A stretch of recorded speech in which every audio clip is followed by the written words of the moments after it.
Saya ti kelompok hiji bade mintenkeun sempalan cerita drama nu jajarna Keong Mas Kerajaan Karawang. Nepangkeun wastapun karyani salaku Putri Chandra Atanapi Keong Mas. Tepangkeun wastapun Desti Febriani salaku Emma Wulan. Tepangkeun wastapun Ajaran Selianisa salaku Putri Ratna. Tepangkeun wastapun Abdi Gewas Merani Agustin salaku Lestari jeung Rakyat. Tepangkeun wastapun Dania salaku Nyi Bintan. Tepangkeun wastapun salaku Sari. Tepangkeun wastapun Dipa salaku Nyi Raras. Tepangkeun wastapun Kawasa salaku Pangeran Arga. Tepangkeun wastapun Muhammad Hidayat salaku Prabu. Wilujeng nyakseni. Sasalijan di Kerajaan Karawang hirup hiji raja bijaksana ngaranna Prabu Jaya. Manehna boga dua anak Gelis jeung Bager. Chandra Ratna Bapak Hayang marane hirup rukun. Karajaan ieu titipan rakyat. Bapak, urang mah nurut, urang hayang ningali rakyat tentram. Urang oge Bapak. Tapi aya hiji awewe nu hatena hideung ngaranna Nyi Intan. Ari unggal poe Putri Chandra we nu dipuji, urang mah dianggap anu liwat. Dina peuting poek, Nyi Intan ngamimitian rencana jahatna. Mau diboga robah maneh jadi keong mas leungit di kerajaan. Aduh Bapak, abi tulungan. Saliwat, Putri Chandra robah jadi keong mas, terus dialungkeun ka walungan.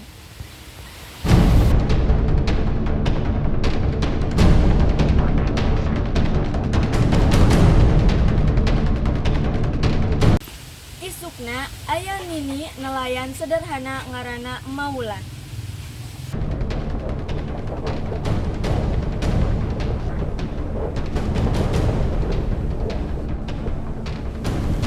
Keong naon ieu? Warnana siga emas. Atau apa nih?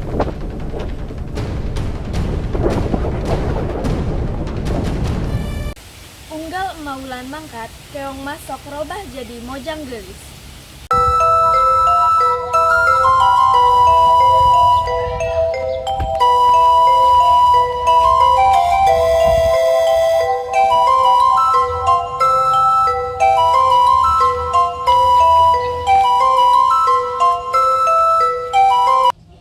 Hatur nuhun mah, mun teu aya Emma urang moal slamet. Ah Neng, mama cuman nulungan saeutik nu penting maneh aman.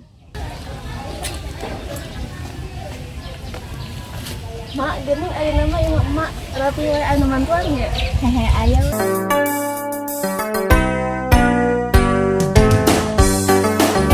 Di tempat sejen, Pangeran Arga teu eureun-eureun neangan Putri Chandra. Para Sarif Abraham Lanjera, orang yakin Putri Chandra masih hidup. Gusti, urang terus keneangan. Sing kuat we pangeran. Akhirna, Pangeran Arga manggihan Putri Chandra di imah Emma Wulan. Chandra, nah bener ieu maneh. Terusan, ieu urang mah sabenerna. Ku kakuatan guna-guna kudu sieuna enak keneh. Kabeneran akhirna kabuka. Nyi Intan kasalahan maneh geus bisa dihampura. Maneh kudu ninggalkeun karajaan ieu. Urang salah, urang nyesal. Putri Chandra balik deui ka istana. Karajaan Karawang hirup tentrem deui. Teh, urang atuh pisan maneh balik. Sing sareng ya kabehan. Kejadian ieu jadikeun pangajaran keur urang kabehan. Saenggeus Putri Chandra balik ka istana, kabeh warga karajaan meuni bunga.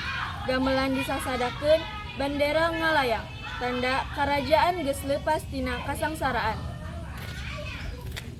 Alhamdulillah Putri Chandra geus kapanggih deui. Semoga seterusnya kerajaan orang tentrem. Di jero istana, Prabu Jaya ngaayakeun pertemuan jakeun mere panghargaan ka jelema-jelema nu geus nulungan anakna.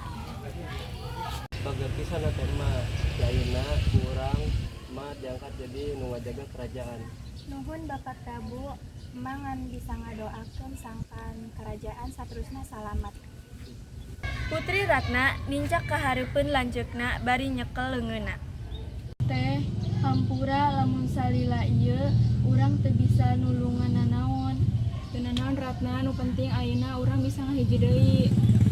Pangeran Arga terus nyamperkeun Prabu Jaya bari pinuh hormat. Prabu lamun daek orang boga niat suci, orang hayang ngajaga Putri Canda salamana. Lamun kitu niat maneh Bapak masrakeun Putri Canda ka maneh. Mudah-mudahan maneh jadi keluarga nu rukun. Nuhun Pak. Poe nu ditungguan datang. Perkawinan Putri Candra jeung Pangeran Arga dilaksanakeun sederhana tapi pinuh kasenangan.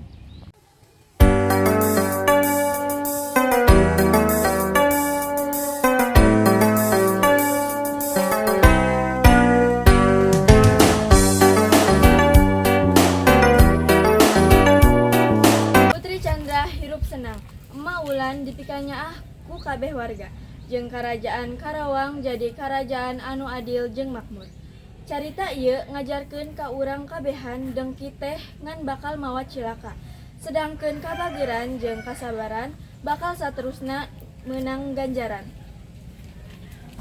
Sing hirup rukun, silih asa, silih asih, silih asuh, saterusna. Saatnya sudah acuh tadi. Terima kasih dan jumpa lagi.